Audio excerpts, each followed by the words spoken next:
Certainement, oui, vivre au Canada, c'est avoir la capacité de participer à des belles activités, notamment le patinage, la luge, le ski, la raquette, toutes ces choses-là, c'est bien le fun.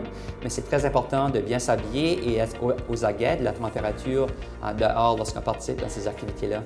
Nos climats ici au Canada changent durant les dernières années et on peut avoir des grandes variations de température de jour en jour durant l'hiver, alors des moins 10 comme des plus 10.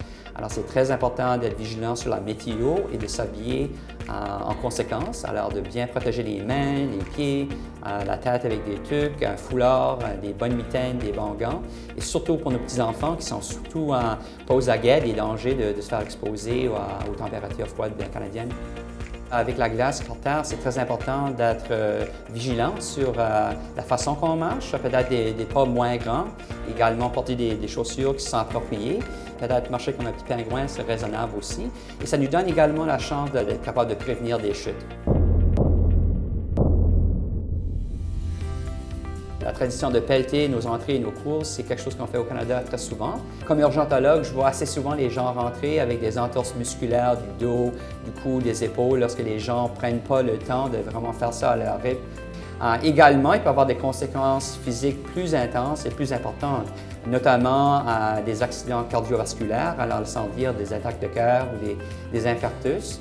Alors, laissant dire des gens qui ont une expérience d'avoir des douleurs à la poitrine, un serrement à la poitrine, peut-être qu'ils se déplacent dans le cou, dans les bras également, des nausées, des essoufflements, ce ne sont pas des symptômes normaux certainement lorsqu'on fait une activité physique.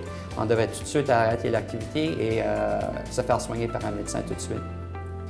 Certainement, le cas d'hypothermie, c'est une condition très importante, très sérieuse. Lorsque la température corporelle baisse de façon dangereuse, il peut avoir des effets importants sur le métabolisme du corps.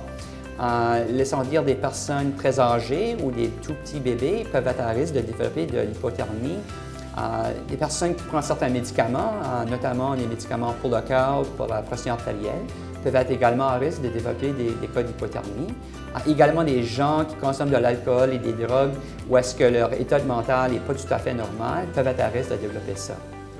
Et certainement, le frostbite, c'est une autre condition qu'on voit souvent chez les gens qui n'ont pas bien protégé leurs mains, leurs pieds, leurs oreilles, leur nez, dans des températures très froides. Alors souvent, ces gens-là peuvent être à risque d'avoir des dommages lorsque les tissus gèlent. C'est très important de vraiment sortir du froid et de les réchauffer en appliquant souvent une solution chaude sur les mains. Et si jamais qu'on remarque une douleur intense ou qu'on remarque que les mains ne reviennent pas à la normale bientôt, de se faire soigner par un médecin tout de suite.